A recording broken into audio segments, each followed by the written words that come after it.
انہوں نے دیکھا کہ جناب ایک صاحب کھڑے ہوئے ہیں لفٹ کے کونے پہ، ان کی آنکھیں بالکل بے رونق، وہ بالکل پتھرائی آنکھوں سے اس کو دیکھ رہا تھا مسلسل. تو وہ جناب لفٹ کا بٹن دبایا 17ویں فلور کا. اب جیسی سائڈ پہ کھڑا ہوا ہے، حالانکہ وہ بندہ وہیں کھڑا ہوا تھا، لیکن اس کو ایسا لگ رہا تھا کہ بندہ آہستہ آہستہ غیر محسوس طریقے سے اس کی طرف بڑھ رہا ہے.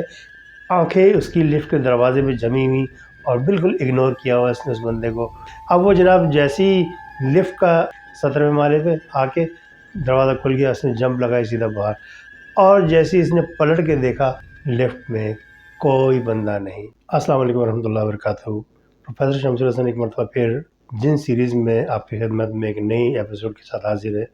آج کی جو سٹوری ہے وہ جناب علی شبلی صاحب کی طرف سے مجھے موصول ہوئی ہے.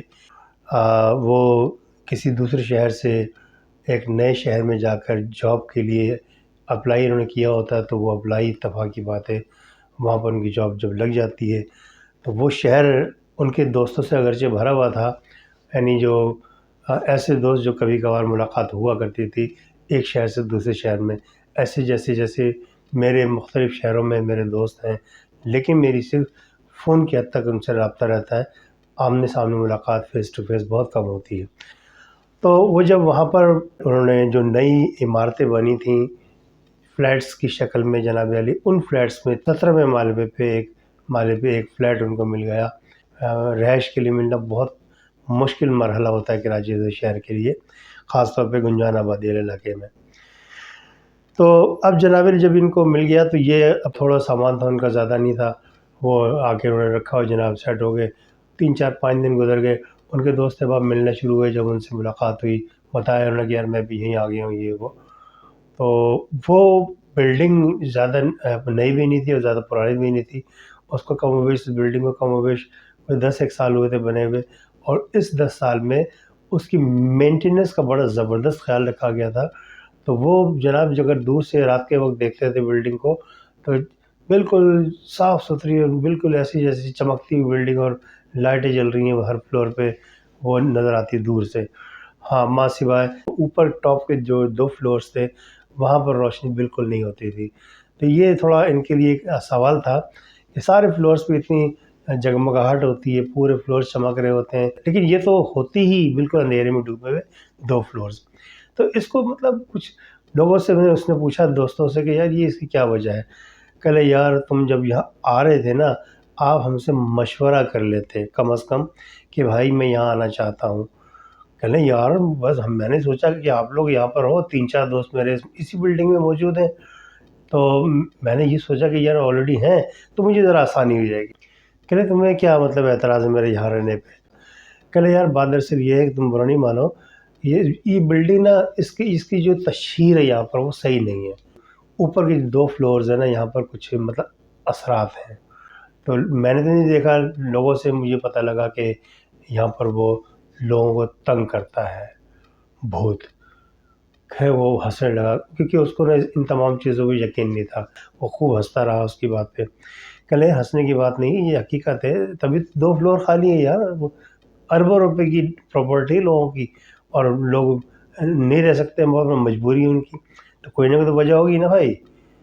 تو آپ تو ہنس کے بس کہنا یار تم ناراض نہیں ہو، مجھے ان چیزوں پہ یقین نہیں ہے اس لیے مجھے ہنسی آئی اور کوئی وجہ نہیں. ظاہر سی بات ہے میں نے خرچہ کیا ہے، مجھے تو رہنا پڑے گا یہاں پر. کہنا ٹھیک ہے تمہاری مرضی، لیکن یہ بہرحال میرا مشورہ یہ کہ اگر حساب کتاب بنتا ہو تم یہاں سے نکلو کسی اور جگہ سیٹل ہو جاؤ، یا نیچے اگر کوئی فلیٹ خالی ملتا ہے یعنی 15ویں مالے تک یا 16ویں مالے تک تو وہاں چلے جاؤ. 17 اور 18 صحیح نہیں ہے. تو بہرحال اس نے ایک کان سے سنا دوسرے کان سے نکال دیا. صبح اپنے نکلا اور آفس چلا گیا. اچھا اتفاق کی بات ہے آفس میں سب کو تقریباً پتہ تھا، باس وغیرہ کو، کہ جناب یہ چھڑا جھانڈ ہے، اس کے پیچھے انتظار کرنے والا کوئی نہیں ہوتا، چنانچہ اس سے دبا کے کام لیتے تھے. اور جناب وہ نارملی 7 بجے تک جو کام ہوتا تھا ان کو جناب 11 بجے تک کام ان کو کرواتے تھے. اگرچہ ان کو پیمنٹ ملتی تھی اس کی، ایسی بات نہیں ہے، لیکن چونکہ رات کو 11 بجے تک، اور رات کو جب دیر سے گھر لوٹتا اس کو ٹھنڈ لگتی تھی، تو ہلکی پھلکی ٹھنڈ میں جب وہ گھر پہنچتا دیکھتا دور سے بلڈنگ اس کی چمک رہی ہے، وہ بڑا خوش ہوتا تھا. 16ویں مالے تک وہ روشنی ہوتی تھی، 17واں 18واں بالکل اندھیرے میں ڈوبا ہوا. بہرحال اس کو دوستوں کی باتیں یاد آتی تھی، وہ